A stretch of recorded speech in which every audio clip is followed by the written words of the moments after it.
Week 1 came, week 1 went. We want more football.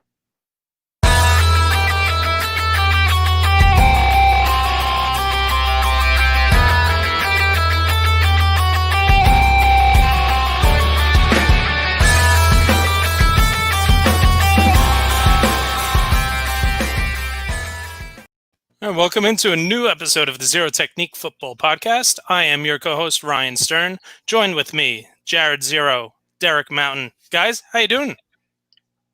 I'm doing great, Ryan. Eventful day today, to say the least. Before we get into it, I got to give a quick shout out to Randy. Notice I'm not wearing the backwards hat, so you guys can see the Sorry, mess. I got it for you. Yeah, no, you notice the mess that I usually keep it covered with. So I'm doing pretty good. Derek, go ahead. I mean, football's back, so you can't be that upset. A lot of stuff going on out in the world, but I mean, football's back. A little bit of normalcy is coming back to us.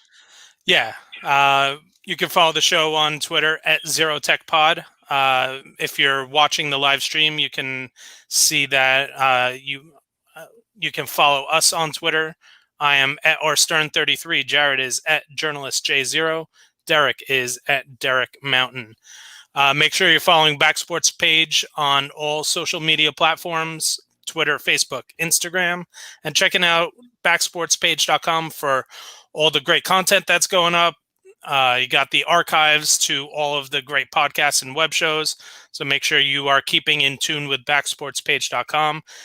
You can check out my recap of the Steelers-Giants game. I was able to take part of the Steelers press conference after the game, sit in on that. Got to hear from Tomlin, Roethlisberger, Juju, and hey, we're going to get into some Steelers takes today on the show. We are going to give our Week 1 takeaways. Then we're going to look ahead to Week 2. And what we're going to do is we're going to look at teams that are going to give us opposite of what we saw from them in Week 1. Then we'll do our picks, and then we will cap it off with fantasy studs, duds, and sleepers. So I guess we'll start off with Jared.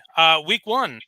I think I know which way you are going to open up this show with. Most likely. So I'm actually going to throw you a little bit of a curveball. I want to talk about the Denver Broncos for a minute. Oh, okay. So yes, I know what you're thinking. Cam Newton, Tom Brady. I do want to talk about them, but for right now, I want to talk about Denver. I actually a little friendly bet between me and my co-host Tommy Smith on the other show, The Trifecta. We had a $10 bet, Titans Broncos. I bet that the Titans were going to win. Steven Gostkowski almost cost me that money, but let me tell you, Denver has a bright future ahead of them. Drew Lock looks comfortable in the pocket. He looks comfortable rolling out. The only thing he really needs to work on is the deep ball. I noticed a lot when he was throwing the deep passes, the deep ball, he was overthrowing his receivers who were wide open, who had nice spacing. And I don't know if it's nerves or if he underestimates how strong his arm actually is, but I genuinely feel that if he, gets that together, obviously Jerry Jeudy, he showed some flashes of potentially being really good. Obviously, had a couple drops, Two big ones. And I think honestly it was just nerves. His first game, no preseason, any of that. I think it just equates to nerves. I think once that team, gets it together, they really pull it all in. They have the youngest offense in the league, averaging at 25. I think if they can pull it all together, if they tighten up those little mistakes, I mean, that team has a bright future ahead of them. Melvin Gordon, he looked like he lights out. I think he played terrific. Obviously it's not great having Philip Lindsay go down, get hurt, because that 1-2 punch combo with them too is really, really solid. But overall, I think Denver, for the next couple of years, I think they're going to really grow into their own. They're going to become a force. Yeah, so I had a lot riding on this game. Let's see. I was down by like 15 points. I was only down by 15 points going into the game at actually the league that is my biggest money entry. And I had A.J. Brown, Jerry Jeudy, and Steven Gostkowski. And this league gives negative points for missed kicks. Oof. So I was and we're going down the field that final drive, and I'm like, oh, they're not going to give it to Gostkowski. So they better get A.J. Brown involved. And then they throw the perfect fade to A.J. Brown, and he overthrows him. I threw my hands up in the air thinking, oh, no, I'm going to lose because of that. Yeah. And then they went to Gostkowski. He got it, and I won my matchup by 2 points. Wow. But I would have – he almost cost me my first week in fantasy. I'll get into the kicking game later, but I'm shocked that Gostkowski is still on the Titans roster to this day. Yeah. I mean, 2 of those kicks you could maybe attribute to operation time and the hold, but man, like he looked like he had the yips. He looked like a whole new kicker out there for the first 3 quarters of that game. It was unbelievable. I've never seen a ball slice off of his foot the way that it was slicing on Monday. Derek, what do you have for your first takeaway from week 1?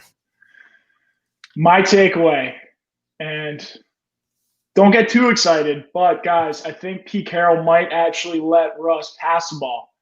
Now, it was a small glimmer. It was first game, and the Falcons secondary is not a very strong secondary, very young. But what we saw from Seattle in week 1, a interesting stat that I saw in 2019 in neutral run pass situations where teams can run or pass, whether it's first down, second down, third and medium, third and short situations, excluding the last 2 minutes in each half. Typically, you see teams in the middle of the league throwing about between 55 to 59% of the time, where Seattle was the 4th most conservative team last year, throwing the ball at only 52% clip with Russell Wilson. Pete Carroll wants to grind the ball. He wants to run it, play with good defense, manage the clock, not turn the ball over. But on Sunday, we saw Seattle throw the ball in those neutral situations at a 67% clip. One of those coming on 4th and 5 from Atlanta's 38, and they hit DK Metcalf to go up by 9 points in the third quarter. That really changed the game, but I'm not sure it's going to be that drastic of a pass-heavy offense going forward, but I do think Seattle might be opening the reins up a little bit. DK's emerging. Tyler Lockett's a great security blanket. You add in Greg Olsen in the mix. Will Disley back to the mix. You have a dynamic backfield. And Chris Carson had 2 receiving touchdowns out of the backfield. And, they didn't do anything crazy. There's a lot of screens, a lot of quick game stuff. He didn't really have to throw the ball down the field. And when he did on that 4th and 5 situation, when you're getting pressure and you're getting man coverage, they can do it, especially with their receivers and Russell back there. So I think it's something to keep an eye on. And if they can open it up, I mean, I really believe Russ has a legitimate chance at MVP this year. Yeah, I mean, you look at they passed the ball, I think you said almost 64% of the time, and 3 of their 20 carries were Russell Wilson. So they only had 17 carries that were given to running backs. And Russell threw the ball 35 times, completed 31 of those 35. And the crazy thing is that he wasn't even the most efficient. And I know Derek is going to get into the person who was the most efficient in a little bit. But, I mean, there was just a chemistry that you saw with Russell throughout the game, throughout the lineup. And he just felt comfortable going to – and that's one thing with Seattle – they're not going to ever have someone who's going to put up 150, 160 targets. He's going to spread the ball around so much that teams cannot focus on one receiver, tight end, running back. And you look, Chris Carson isn't necessarily thought of as a passing, as a receiving back. And he had as many receptions, 6, as he did carries, 6. that worried me a little bit in terms of fantasy, where Chris Carson in a heavy, in a big time offensive output by the Seahawks only saw 12 touches. So that's something to look into. My first takeaway is, and if you were watching last week, if you tuned in last week, you heard that I said that the Pittsburgh Steelers were going to win the AFC North. They very well might be the best team in the AFC. If they stay healthy, they're going to get to an AFC championship. This defense is legit. It is pressuring. They do not let the opposing team determine the pace of play. They're the ones who determine it. They played the Giants. The Giants are trying to install a new offense with a new head coach, a new offensive coordinator, and they still don't have any real superstar receivers. But you look at what they were able to do, and Mike Tomlin made it clear that their focus on defense was to stop Saquon Barkley. Even if it meant them getting hurt in the passing game, they were not going to let Saquon Barkley beat them. It's kind of a Belichickian way of coaching to make sure that the best player does not beat them. And they just get pressure from so many different players. You have TJ Watt, who had a great game. Vince Williams had a great game. Stephon Tuitt had a great game, but the best player on the field was Bud Dupree. He caused so much havoc in both the passing game and the running game, and he made the biggest play of the game on the Giants' 19-play drive. They're on the 4-yard line, about to bring it to a 2-point game, and he chases down Daniel Jones, gets his arm on the ball, and it flutters up in the air and into the arms of Cam Hayward. That's still a ball that Daniel Jones has to throw away. But the pressure that Bud Dupree was putting on all game, to have that opposite TJ Watt is real scary. So my biggest takeaway is I think there's a chance the Steelers might be the best team in the AFC.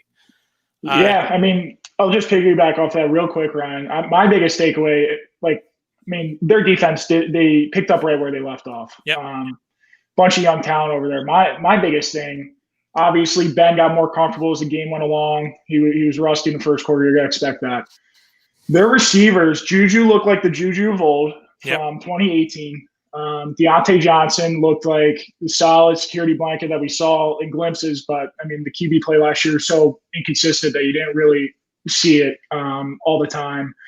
And Chase Claypool, he only logged 30% of the snaps. We saw the fade on the sideline, about 35-yard gain first half, and that, I mean, Steelers haven't had that guy that can get that 50-50 ball.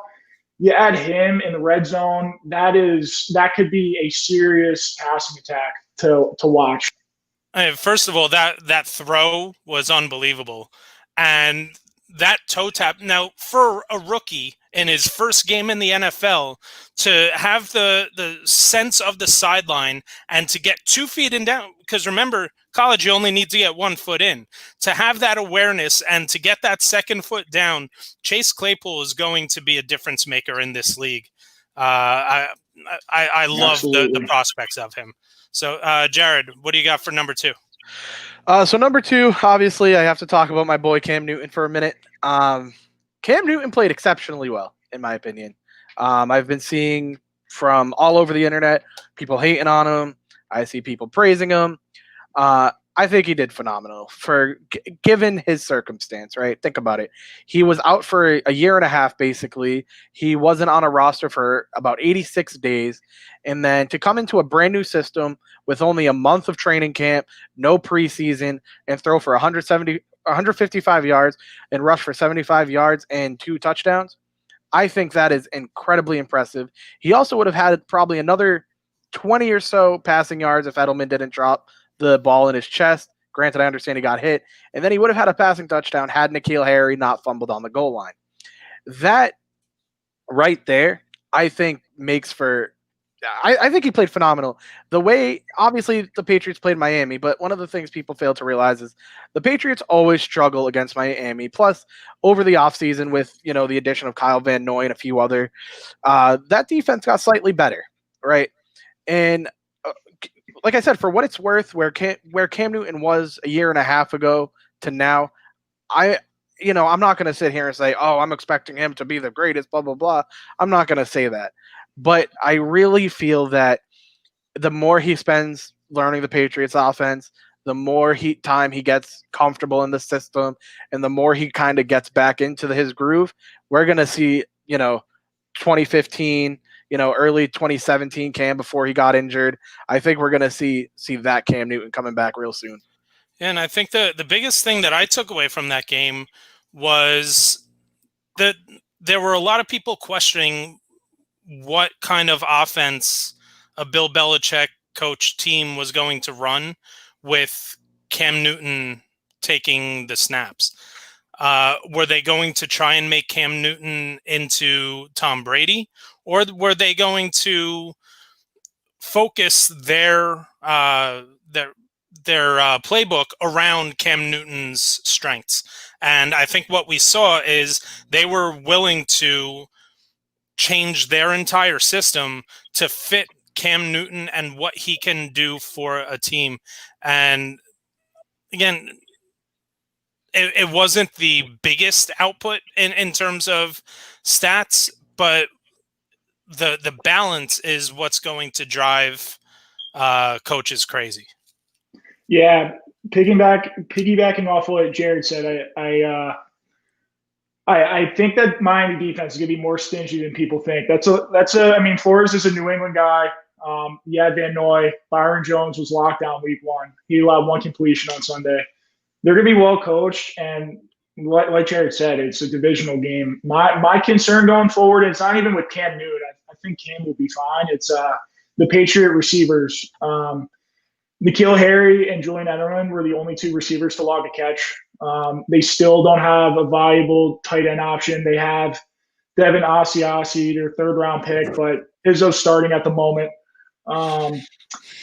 These are, besides Edelman, who was bracketed and double-teamed a lot last year, Harry has struggled to get separation, and he got acclimated week 11 with Tom Brady last year. So he was put in a pretty impossible situation to succeed last year. He's someone to keep an eye on, and I really hope and looking to see if some of these other Patriot receivers can pick it up for Cam. Because, I mean, I think as a dual threat, Cam can be absolutely lethal this year with Josh McDaniels in that offense. So back to what you were saying, Derek. One thing I've noticed again, and I mean, we hear this almost every season, is the Browns are now shopping OBJ. Apparently, they're actively shopping him. They're for the past however many seasons, it's been rumored OBJ to the Pats, OBJ to the Pats. We've been hearing that a lot. I mean, Allen Robinson out of Chicago. I know he unfollowed all his teammates and stuff. It was never serious. It was over contract stuff. But I mean, it is a real possibility that he could get traded. It wouldn't surprise me if the Patriots got one of those 2 guys. I mean, Ryan can attest to this. I've said this multiple times on the show before. I've said it on my other show. This year isn't about winning for the Patriots. They're not. This year they know. I think they know they're not really going to be a Super Bowl favorite this year. I think this year is Cam Newton healthy? Can he stay healthy? Can he produce? Right? Obviously, so far, week 1, yeah, he can produce. He's still acclimating, but yeah, he's producing. By the end of the season, can he produce consistently? Can he do well? Can he win us games? Right? Whether the Patriots go even, in my opinion, 9-7, 10-6, whatever, they're going to say, okay, Cam is our guy for the next 3 or 4 years while he's healthy. They're going to sign him to an extension. They're going to have well over $150 million in cap space at the end of this season, and then they're going to go out and get him weapons. So it wouldn't surprise me if you see them trade for OBJ, Allen Robinson, or somehow pick someone up or get close to the trade deadline, whatever. But I really believe that this year is more about we're giving Cam Newton his chance to prove himself. Once he proves himself, we are going to give him that contract extension. He is going to be our QB while Jarrett Stidham still, it kind of builds up to it, put weapons on that offense. I think that's what it's going to be. I think we're going to see a lot of a shift because the Patriots have been a defensive-minded team for a while. They're, in my opinion, top 3 defense in the league. I don't see how they're obviously going to be able to maintain a top 3 defense and add a bunch of weapons. I hope, obviously, as a Patriots fan, I hope it's possible, but it wouldn't surprise me if we see the Patriots turn more into an offensive team centered around Cam. That's a great point. Yep. What do you got for your second takeaway, Dark? Ryan alluded to it, but I want to take a minute to talk about Gardner Minshew mania in Jacksonville. Yes, he went 19 for 20, and they probably had the biggest upset week 1, but just take a look at this kid's background. He was a JUCO kid, goes to East Carolina. He gets the job halfway through his junior year, produces, keeps that job his senior year, wants to go to a winning program for his 5th year. Mike Leach recruits him, tells him, "Do you want to leave the country in passing yards?" He said, "Yes, sir." Goes to Washington State. In his only year at Washington State, he leads the country in passing yards per game, most completions in the country, and leads them to a school record 11 wins. Fast forward to March, goes to the combine. Gardner's going to measure at 6 foot, weak arm, not explosive, maybe 215 pounds wet. He does not pass the eye test, that's for sure. And the scouting report is, he was in the Pac-12. He was in Leach's air raid offense. It's a cushy offense for a QB. It's not a pro system. He comes and he wins a backup job in Jacksonville as a 6th-round pick.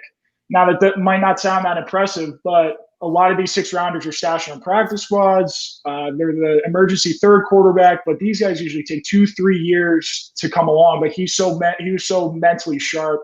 He won that backup spot. Nick Foles goes down week 1. He gives him a chance to win right out the gate. He goes 6-6 his rookie year on a Jacksonville team that everyone is very quick to give up on this offseason. Yes, they gave up a lot of important pieces, including Ngakoue, Fournette, but they also have a lot of intriguing pieces that you could look to build around. And I think Minshew has not really given us any data to prove that he can't be a viable starting quarterback in this league. Now, I think the adjustments going forward is he's incredibly efficient and accurate. He knows where to put the football, but he only had about 5.5 yards in air yards per attempted pass in week 1. He's not a guy that's going to air it out, but I think the receiving core is a little more underrated than people give him credit for. In Jay Gruden's West Coast offense, there's going to be a ton of play action. James Robinson looked pretty good week 1. If they could get a decent run game, start working those double moves, those shots down the field, and Gardner can even start to open up the defenses even more underneath. I don't see a reason so far why Gardner can't hang around and be a starting quarterback in this league. And to be honest, I don't think there is anybody in the league who is more fun to root for than Gardner Minshew. I mean, the stash, the jorts, the personality, just the liveliness that he brings to that team. It's definitely a different culture than what the Jaguars had been coming from. Tom Coughlin was there for the previous couple of years, and I think he's just brought something different, something that a younger crowd can get into. I mean, I always said that if the Jaguars end up in the top 5 in the NFL draft next year, it's going to be the end of Minshew mania. 1, because that means they weren't that great of a team this year. 2, it means they're taking a quarterback, because there's 3 quarterbacks that are going in the top 5 next year with Trevor Lawrence, Trey Lance, and Justin Fields. But if they can end up somewhere close to 500, he's going to be the quarterback next year. And you see Yeah, I didn't mean to cut you off, but you see like shades of this young talent already. I mean, last year you had Josh Allen produce a really high level as a rookie. Chanel comes out week one. They line him up in the Wildcat. He has 40 yards receiving and a touchdown. And he's a first round talent. He just had injury issues at Colorado. James Robinson, undrafted free agent, comes out and has the highest rushing output for an undrafted free agent ever. You guys got some really fun young pieces. CJ Henderson gets an interception and pick a corner. I mean, that kid can ball out. Yeah, they got an exciting team, and I mean, I'm not one to jump conclusions, but Gardner has won everywhere he's gone, and there's no doubt about it. Just knowing the swag and kind of moxie he brings, he definitely took that personal when everyone said Jags are tanking, count them out, number one pick. Here comes Trevor Lawrence. That guy might even have a bigger chip on his shoulder now than he ever did. Yeah, absolutely. My second takeaway is, speaking of chips on shoulders, Aaron Rodgers. I have a feeling we're going to see one of those 2010 to 2015 sort of seasons from Aaron Rodgers. Everyone made such a big deal about them not taking a wide receiver in the best wide receiver draft class in NFL history. All they have is Davante Adams. They went and they traded up for his eventual backup. There is an enormous chip on Aaron Rodgers' shoulder, and he went out and he looked like vintage Aaron Rodgers, throwing the ball from different arm angles, being able to escape the pocket, get out on the run. I mean, that touchdown pass that he threw to Allen Lazard, how many times did he throw that exact touchdown pass to Jordy Nelson?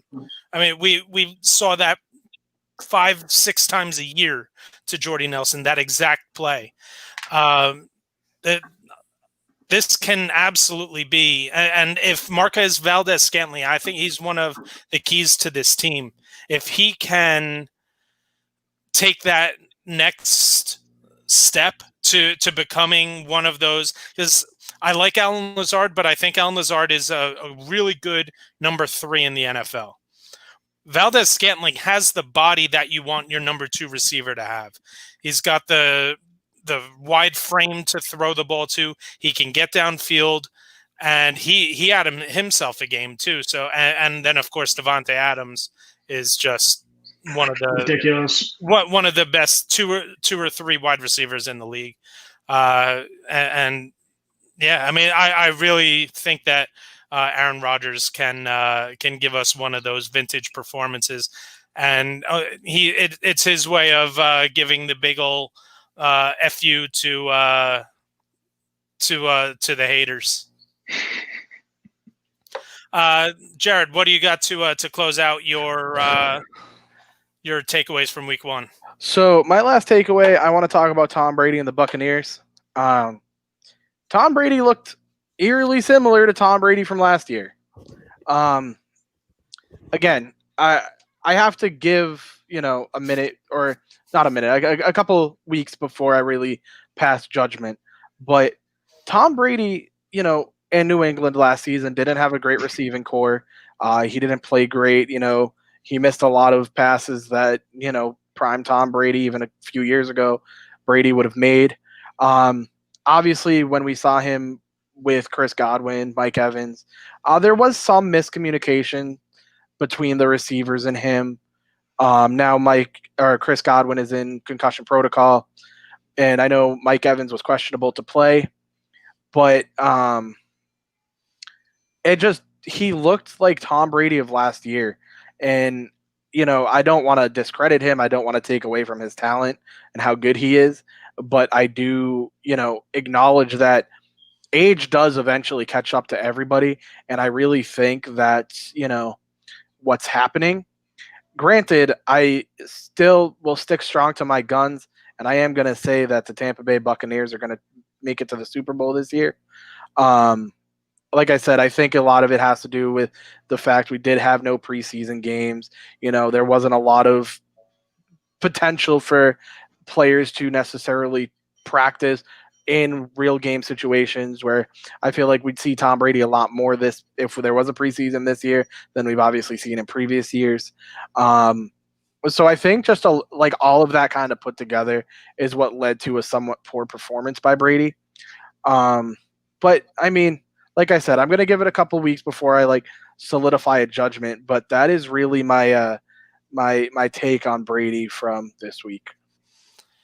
Yeah, and it was weird because he comes out and on the first drive that he has as a Buccaneer, he has a rushing touchdown. Yep. It's just that was so Brady. But then, I mean, that interception, the pick six to Janoris Jenkins, I mean, Tom Brady just doesn't telegraph those passes the way that he did. I mean, for Janoris Jenkins, I mean, he had such a jump on that ball because he was staring down his receiver and then he threw to the wrong shoulder. It was just something that you don't expect. And like I said, you don't expect from Brady. And here he goes. He hasn't had the weapons the past couple of years in New England. And all right, now he's coming to Tampa Bay. Here he's going to get the weapons. Mike Evans hamstring issue. Chris Godwin in the concussion protocol. Gronk was nowhere to be found. Right now, the best receiver is Scotty Miller, and the best tight end is OJ Howard. So it's going to be, I think, a tough road, especially if he can't get much from Evans or Godwin this week. Derek, what do you got for your third takeaway? My third takeaway was, a lot of commentary going into week one. How are these guys going to look? No, it's tough to really emulate that live hitting, those live game situations without preseason, all that stuff. How disorganized is it going to be? And for the most part, I thought it was pretty clean football. But the one aspect of the game that was not clean at all that we alluded to earlier was the kicking game. It was, for an opening week, the worst field goal percentage in the last 22 years, since 1998. There were 19 missed kicks. There were a handful inside 40, a handful in the red zone. One guy lost his job, Austin Seibert, who we're going to see tomorrow night play against his former team, the Browns. But there are a myriad of factors that go into it. I mean, some of these young guys are used to kicking on Saturdays in front of 100,000 or NFL Sundays in front of 60,000, and no preseason games, no tune-up. It's impossible to mimic that in practice. So I think you see them regress back to the mean. But there are a handful of kickers that are studs, and then maybe another tier that you feel good about. But it seems like there's a bottom 10 or so that has become a revolving door. Certain teams that have really kind of built that reputation of just not finding a kicker. And that could be an issue, or it could be almost an asset for certain offenses. And I think it's the way analytics have almost been integrated into the game, these fourth down decisions, I think it's another factor to consider. And two examples that I come up with on Sunday, the Russell Wilson example that we talked about earlier, where they went for it on 4th and 5 from 38. And those decisions last year in opponent's territory, 4th and 5 and under, Pete Carroll went for it six out of 25 times. He goes for it 1 out of 2 times.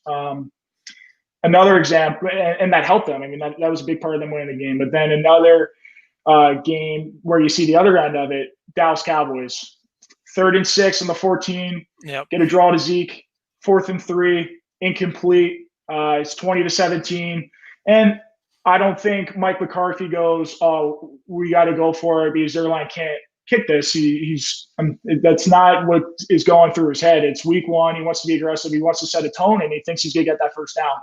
And I think Peterson really started normalizing in 2016 when he came in the league. But these teams were really aggressive week one.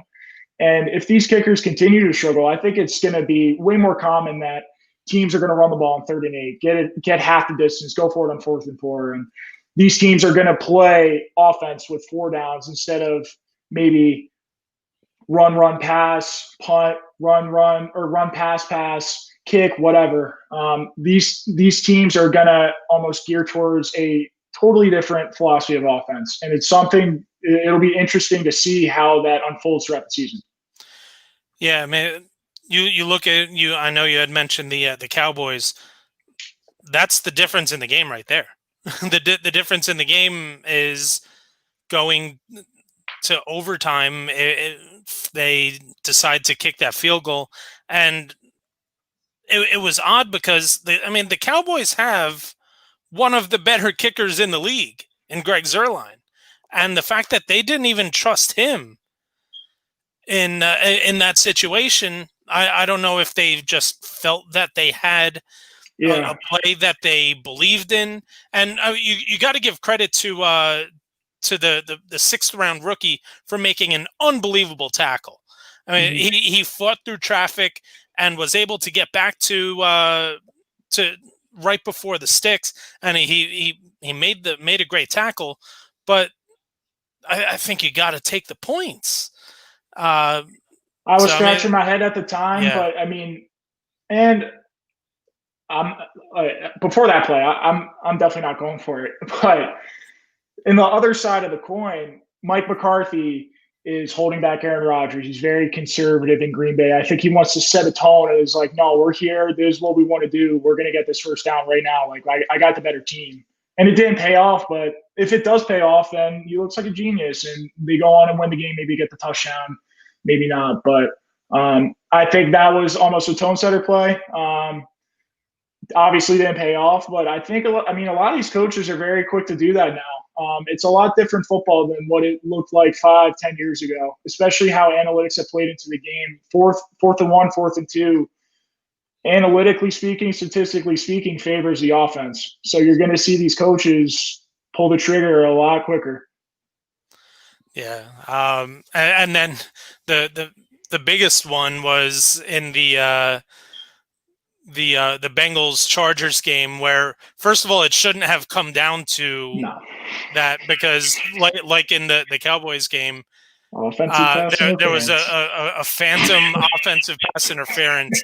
I mean, that was just 2 players trying to fight through to the ball. You cannot call offensive pass interference there, so it shouldn't have come to the kicker. But then you have Randy Bullock pulling the calf muscle, or the calf, the calf muscle on the, and just watching Joe Burrow's face as the ball goes sailing wide right. You got to feel real bad for the kid, because in his first time he's lost in a while. Yeah, his first game in the NFL, he's able to lead his team down the field for a game-winning drive, and to have the win taken away from him and back-to-back plays. I mean, it was just brutal. But my final takeaway is, in terms of the Indianapolis Colts, I think that the injury to Marlon Mack may be a blessing in disguise. You got to feel bad for him. I mean, the non-contact injury leads to an Achilles tear. You never want to see something like that. But I think it's pretty clear that Jonathan Taylor is the best running back on that team. And they had a loyalty to Marlon Mack. They were going to let him run the ball at a much higher percentage than someone with that big of a gap in terms of talent. I know Marlon Mack is talented. He's not Jonathan Taylor. Jonathan Taylor has been one of my favorite running backs to scout over the past couple of years. And now I think if you use the 2-headed monster between Taylor and Nyheim Hines, I think it could be, like I said, a blessing in disguise. And we're going to get into a lot more in terms of the Indianapolis Colts from me over the final 2 segments.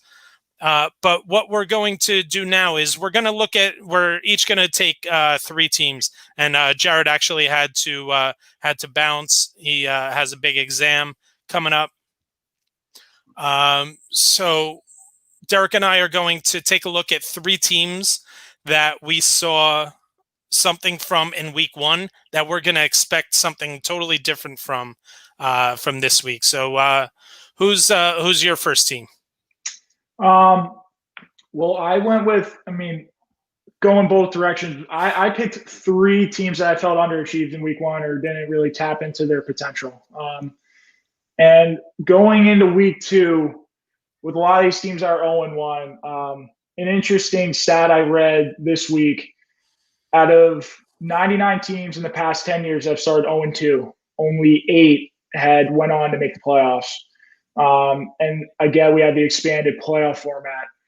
Including the expanded playoff format, only 10 of those 99 would have made the playoffs. So that's about a 10%. So that's basically 10% clip. That's maybe one team in the field this year that can start 0-2 and have a chance of making the playoffs. So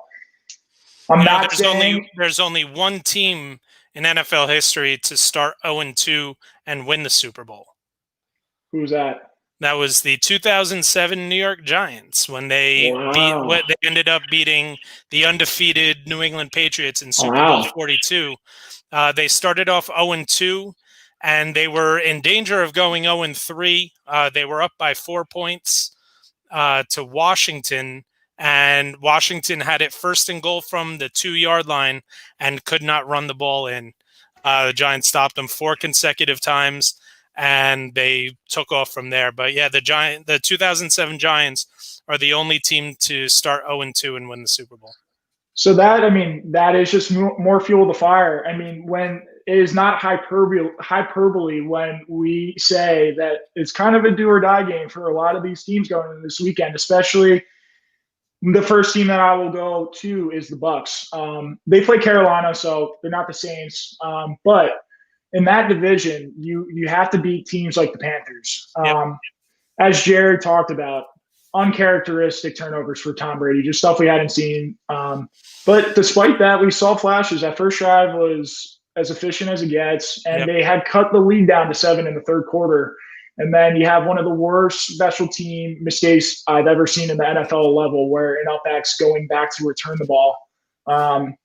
Stuff that just can't happen. But they were in that game, and the Saints are a really tough barometer. That team has more continuity than anybody.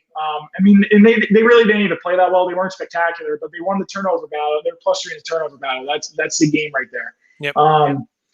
But going into this week, it's going to take some time for this team to gel. There's so many moving parts, but you saw glimpses. And as you said earlier, Ryan, you get O.J. Howard to contribute. You get Scotty Miller in the slot a little bit, in the outside a little bit to contribute, because Godwin and Evans are going to get so much attention. And a pleasant surprise to me was Ronald Jones. Their blocking up front wasn't anything stellar. It's a pretty average line. But he was making holes for himself, getting 3 and 4 yards a clip. And I think at Brady's age, Father Time being undefeated, he needs a steady run game. He always had that steady run game in New England, but now more than ever, they're going to have to be able to possess the ball a little bit better, be able to set up their pass game a little better, easier reads for Tom, easier throws for Tom, and that starts in the run game. And I was pleasantly surprised with Ronald Jones. I'm looking at the Bucks. I think they bounce back. The Carolina Panthers have 4 rookie starters on defense. They lost Kuechly in the middle, their defensive leader for the past 8 years. That's a really young rebuilding team. I am expecting the Bucks to put up 30+ points this week. Yeah, we saw the Panthers struggle with the Raiders, and the Raiders. Josh Jacobs is better than any running back Tampa has, but they don't have anyone close to the weapons that Tom Brady has in the passing game. I think that they can easily put up 30 against a really young defense. I'm actually going to take one of Jared's because he was the first one in our chat to bring up this team. So I'm going to have this one is a team I thought overachieved.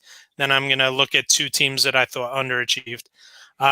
This is the Washington football team. I think a lot of people are making a lot about the front seven and their performance against Philly. And yes, it is a very good front seven.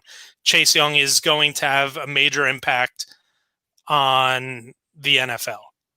There's just nothing you can say. He's going to have an impact.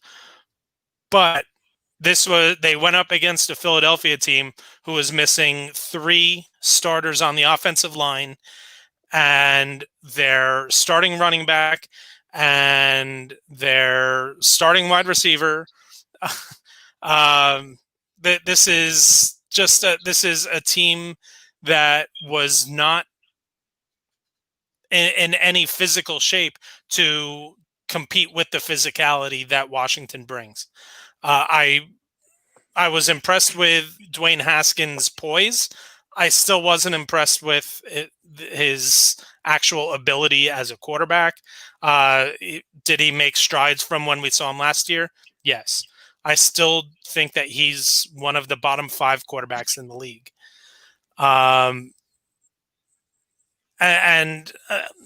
So, I mean, Washington is definitely a team that I am looking for a sort of a step back. They're going against Arizona, out in Arizona. We saw what they were able to do against a really good San Francisco defense. And, I mean, not saying that Arizona is going to look like that against everybody, but I mean, they looked really, really good, and I don't know if Washington has anyone in their secondary that can just match up with DeAndre Hopkins. So I'm looking for Washington to take a step back this week. Yeah, I agree. I mean, I don't think Dwayne Haskins has given us the most to really show that he's necessarily their franchise QB yet. And this year is gonna be very telling. But I do think you saw the impact that Ron Rivera has right out the gate. He is an elite coach. He's one of the better coaches. Those guys totally out physical Philly, and yes, they are already depleted at the moment. And yeah, I give him credit. He adjusted much better and much faster than Doug Peterson did in the second half. He got the ball out in Dwayne Haskins' hands much quicker. They bogged the game down, and they made it almost a small ball game. And they got the ball out to Terry McLaurin, Logan Thomas, Steven Sims, Antonio Gibson had double-digit touches. And it's not going to be the most dynamic, sexiest offense. It's probably going to be one of the worst offenses statistically, but I mean, that's how they're going to have to play. I think their front makes them competitive in most games, but that offense is gonna struggle moving forward. I totally agree with that, but hats off to Ron Rivera. You already saw week 1. He's an outstanding coach.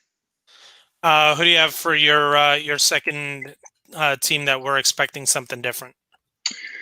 We just talked about it, but I'm expecting a little bit of a difference from my Eagles this week. They get back Lane Johnson. They did get back Miles Sanders. They're expected to get back Miles Sanders.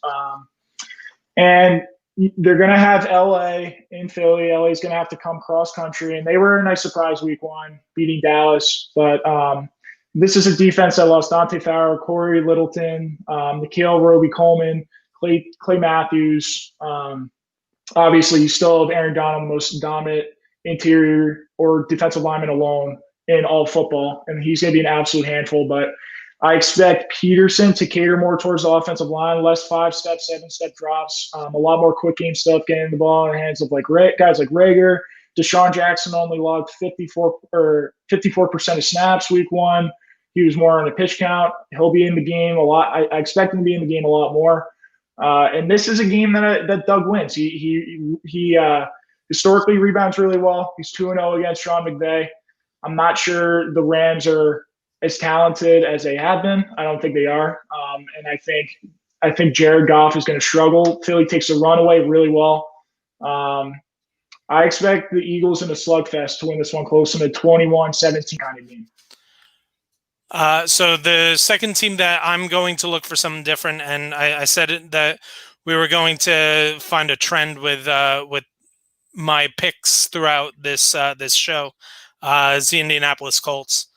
I think the fact that they struggled with Jacksonville was mind-boggling. I think that there was a lot that people were expecting from the Colts, me included, and they just weren't ready. I don't know if losing Marlon Mack in the middle of the game had anything to do with their mindset, but I think this is a team that is going to have a much better focus. They're playing a Minnesota team that just got torched by Aaron Rodgers. And they're coming home. The Colts are definitely somebody that a team that I'm looking forward to a big change this week. I just wanted to add on real quick. I was surprised at how much they pass the ball. And I know they're coming from behind, but that's not a winning formula to have Rivers drop back 46 times and throw it. Right. My last team, and we'll get into it with our segments, but I expect the Browns to rebound. And they were an absolute laughingstock week one, but I think the Ravens are a pretty tough barometer to go off of. If you watch closely, they really should have been in that game. If Austin Seibert makes an extra point and a 40-yarder, it's 17-10 with 30 seconds to go. Instead, he misses a short field goal, gives the Ravens a shorter field. They march down the field, make it 24-6 going into half. The Browns were absolutely dominant up front. They were running all over them in the first half. This could be a really good offensive line. You add in Conklin. Jedrick Wills held his own. He was really good in his debut. Teller, who was the supposed weak link, was really good in the interior. With Hunt and Chubb back there, it's the best 1-2 punch in the backfield. They should be one of the better rushing attacks. I think they dominate tomorrow against the Bengals. Baker is the obvious question mark. He's double clutching, missing obvious hot read throws. Just looks very, very tentative and not like his swaggering self that we saw his rookie year. I think Stefanski's kind of uncoaching a lot of bad habits he got into last year, and that's obviously not going to all be fixed in a week. But I think playing the Bengals is a pretty good cure for that. I think he's going to the Ravens are one of the better secondaries in the league going against the Bengals. I think he boosts his confidence a little bit, and I expect the Browns to handily win tomorrow night. Yeah. You stole one of mine, so I definitely agree with all of those takes. And it's funny because for those that are recurring listeners to this show know my distaste for Baker Mayfield. But I think that this is a game that they get healthy on. My final one is going to be the Dallas Cowboys.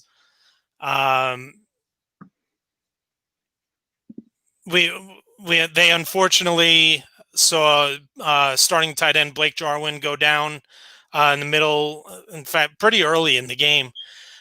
And Dalton Schultz had to come and take on a much bigger role than expected. I think that it means more CeeDee Lamb throughout the course of the season. But I think that this is going to be – Mike McCarthy is one of the better adjustment coaches in the NFL. It's very rare that Mike McCarthy loses 2 games in a row. And now they're going to be coming back home. They're playing against an Atlanta team that just got blitzkrieged by Seattle. I think the Dallas defense is better than a lot of people are giving it credit for. They're still real shaky in the secondary, but their defensive line is pretty good. They did take a big hit, Leighton Vander Esch, their starting middle linebacker, broke his collarbone. He's out 2 months, and they're already down Sean Lee. So it's going to be a lot riding on Jalen Smith's shoulders. But I think that this is a team that is going to take a big step forward. Adding on to that, real quick, Aldon Smith looked like old Aldon Smith. He was an absolute beast on Sunday night. So that'll be fun to track going forward. Yep. All right. So we are going to make our picks. So what we do is we usually take the Thursday night football game, the Sunday night game, the Monday night game, and then we'll take the games of the teams that we root for. So we'll do the Giants, Bears, and the Eagles, Rams as well. I think, judging by our last segment, I think it's pretty safe to say both of us are going with the Browns over the Bengals. Yep. Giants, Bears. What do you got there? I'm going to go with the Bears. I'm not too confident in it. They're in Chicago. Given home field's not a big advantage this year, obviously, but I think they have a chance to really be that 2018 defense, not like 2019 like last year. I think they really, with Akeem Hicks back in the mix in the middle, Roquan Smith staying healthy for now, they could be absolutely elite. I expect them to take away their run game and dominate up front. Danny Jones looked great in his debut, but I think that defense will be too much for them. I'm going to go with the Bears. I'm going to go with the Giants. Despite everything that we saw from the Steelers, I saw a lot of positives from the Giants on Monday night. They had mentioned on the broadcast there aren't going to be many times that we see a team drive the ball, take the ball on a 19-play drive against that Steelers defense. Definitely. You take away there were two big plays. One was a drive, one was a play. You look at right after the fumbled punt after the first drive, the Giants recovered on the 3-yard line, and they can only get 3 points out of it. If they get 7 there, it's a different ball game. Also, the interception at the end of the 19-play drive, you score 2 touchdowns there instead of coming away with 3 points there. There's a chance the Giants win that ball game. The offensive line needs to play better, and it's something that we've been saying for 5 years now. With the Giants, the offensive line needs to play better. They need better play out of their center. They haven't had any solid play from their centers in probably since Sean O'Hara retired. Kevin Boss was okay. Weston Richburg was okay. But neither one of them could stay on the field. I fully expect 5th-round rookie Shane Lemieux, who played in college as a guard, to get some time during practice at center and eventually take over, because I think he's got what it takes to play the position. But they need better play, and especially against a defense like Chicago. I don't think that Chicago is close to what they used to be, and I don't think they're close to what Pittsburgh is right now. And I do not, and probably will not ever, trust Mitchell Trubisky. I don't know what's going on with Allen Robinson. Who knows what his motivation is coming into this game after a week of turmoil. I think that the Giants can come out of this one on top. Then we will go to your game. We got the Eagles and the Rams. I alluded to it. I expect the Eagles to bounce back. Lane Johnson's been a big piece for this offensive line. He did have ankle surgery in August, so I don't expect to see the 100% best version of Lane Johnson on Sunday, but going from Jack Driscoll, rookie 4th rounder, and Jordan Mailata, who had to relieve him after he got injured, to Lane Johnson is a huge upgrade. Miles Sanders in the run game and pass game makes them a lot more dynamic. They completely abandoned the run way too early, I thought. Miles Sanders gives them a reason to at least be a little more patient going into this game. I think the Eagles, you're going to see a lot more quick game, a lot more play action, a lot more boots, nakeds from Carson Wentz, getting and running out of the pocket, moving the pocket. I expect a more sound game plan from Doug this week. I think last week he gave up 17-0, and he got a little too comfortable and was like, all right, well, we're playing Washington. We should be able to run our stuff against Washington. And we were testing their secondary, and almost a little, I don't want to say they were cocky, but it was just there were no adjustments, and they didn't have an answer for that front. I think the Eagles are motivated this week, and this is a game they win. Yeah, I'm also going to go with the Eagles. I think that I don't like Jared Goff on the road, and again we've alluded to some home road splits are not going to be what we're used to, but Jared Goff on the road is not the same as Jared Goff at home, and I think Lane Johnson is. I know a lot of people look for the Jenga piece. Is which piece on a team would make the team tumble down if you take it away? Lane Johnson might be the Jenga piece on the Philadelphia Eagles. If Lane Johnson comes back and he plays to the quality of play that we're used to seeing from Lane Johnson, it's an enormous upgrade from what we saw last week. Definitely. And I just don't see a whole lot from the Rams outside of Kupp and Woods. Higbee was on the field a lot. Didn't have the same impact that he had last year. The running game just seemed to be in shambles. Even though Malcolm Brown did look good, the 2 touchdowns he had were from within a couple yards. He did put up 70-something yards, but they had 3 okay guys last week. You need to be more than okay to have success against the Eagles front. The next game that we are going to be picking is the Sunday night game, and that's the Patriots and Seahawks.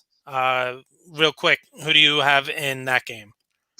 I can't wait for this matchup just to see the Patriots secondary versus the Seahawks passing attack. That's the best secondary in football.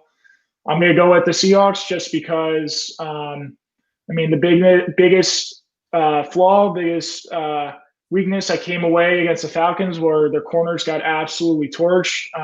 3 Falcons receivers had over 100 yards, but that is not the Patriots. They don't have anyone very dynamic in the passing game. I think Edelman is a shell of his old self. He's still very effective, but he's not the Julian Edelman of old, and he doesn't really have that much help around him. I think Jamal Adams is a complete difference maker for them in the run game. He already had 12 tackles week 1 and a sack. He is, talk about a Jenga piece like that. He could be that kind of chess piece, that queen that the Seahawks and Pete Carroll move around on defense and bring him off the edge, put him in the box, drop him back, and he's so fun to watch. And I think he's a perfect fit in Seattle. I expect them to win this game rather easily. Yeah, I'm also picking Seattle. The biggest thing that you had mentioned that I agree with is the fact that I don't think New England's going to be able to pass the ball the way that Atlanta was able to against them last week. They just don't have the weapons. I don't think Cam Newton is at the point where he is as accomplished a passer at this very given moment that Matt Ryan is. I'm actually expecting a lower scoring game in this one. It should be a real fun one though, but I am going to go Seattle. To close it out, we have the Monday Night Football game, the first ever game in Las Vegas. The Raiders hosting the Saints. I was really tempted to go with the Raiders just because Saints had under 300 total yards on offense. Drew Brees, it didn't seem like he threw the ball past 10 yards on Sunday. And he loses Michael Thomas for several weeks. So it's tempting to pick the Raiders. They score 6 in their first 8 possessions against Carolina. I think this is a better offense that gets credit for. It's not elite by any stretch of the imagination, but they're effective. They get a lot of yards, and Josh Jacobs is a baller. It's going to be an emotional one for them. We saw with LA in their first game in their new stadium last week come out with a win against Dallas, but I'm going to go with the Saints in a really close game. I expect a really good game. I think they'll play a lot better on offense even without Thomas. But I think it's going to be a really close game. Yeah, I'm actually going to go with the Raiders. I think the loss of Michael Thomas is huge. Part of the reason that the other players were able to have success, someone like an Alvin Kamara, like an Emmanuel Sanders, is because of the threat of Michael Thomas. So I think that that's going to have a huge impact on the game. I really do like the Saints defense, but I really like the way that Derek Carr was able to spread the ball around. We got Darren Waller involved, got Henry Ruggs involved, and Josh Jacobs was the difference in the game. And they didn't even get the guy who I'm expecting to be their best receiver this year. He only had 1 catch, even though he logged the most snaps of any wide receiver on the team, and that's Bryan Edwards. So, I mean, I just have that feeling that we're going to see something special from a team playing in their franchise's first game in a new city. So I am going to go with the Las Vegas Raiders. We are going to hold off on our fantasy studs and sleepers. Make sure you tune in Sunday mornings to Back Sports page, BSP's Sunday Morning Fantasy.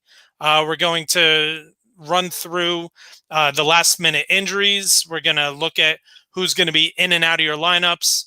We'll give you the studs and sleepers. We'll give you some DFS plays that we really like. So 10:30 a.m. Eastern on Sunday mornings. Make sure you're subscribing to Back Sports page on YouTube and on Facebook so you can check out that stream. Derek, thanks again for coming on. Looking forward to talking about week 2 next week. Absolutely. Another week of football. Yep.